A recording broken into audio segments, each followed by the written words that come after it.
मगन भक्ति में ऐसन सारा बंधन तोड़ के जय जय मसीहा बोल के। मन मगन भक्ति में ऐसन सारा बंधन तोड़ के आवा नाच जा आवा झूम जा चल के कलसिया में जय जय मसीहा बोल के।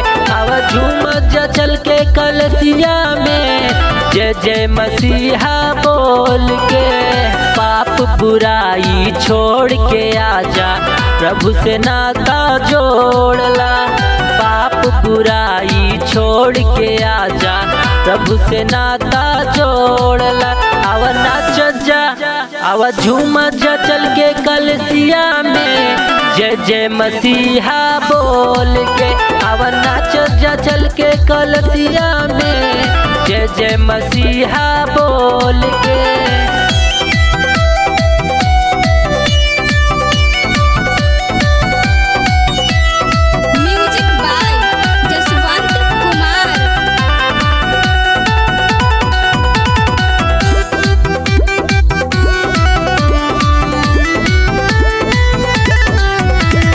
संगही में नाच तारे माइया बहिन हो, संगही में झूम तारे भैया या बहिन हो। संगही में झूम तारे भैया या बहिन हो, संगही में नाच तारे माइया बहिन हो। संगही में झूम तारे भैया या बहिन हो, संगही में झूम तारे भैया या बहिन हो। ए चाचा हो जा तैयार, ए चाची हो जा तैयार जय जय मसीहा बोल के। अरे प्रभु भजन में शामिल हो जा सारा झंझट छोड़ के। हाँ प्रभु भजन में शामिल हो जा सारा झंझट छोड़ के।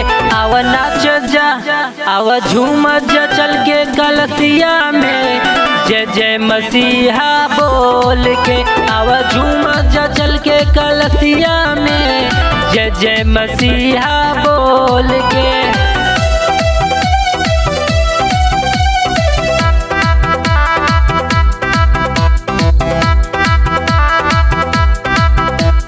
एक घड़ी यादों में भी आधा। यीशु नाम लेला भैया कट जाई बाधा।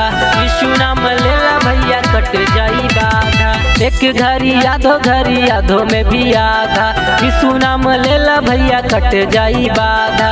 यीशु नाम लेला भैया कट जाई बाधा। हवे सच्चा यीशु दरबार, उनके पास में मिलेला प्यार जय जय मसीहा बोल के। यीशु मसीहा नाम है अमृत, पीला भैया घोर के। यीशु मसीहा नाम है अमृत, पीला भैया घोर के। आवा नाच जा आवा झूम जा चल के कलसिया में जय जय मसीहा बोल के। आवा नाच जा चल के कलसिया में जय जय मसीहा बोल के। आवा झूम जा चल के कलसिया में जय जय मसीहा बोल के।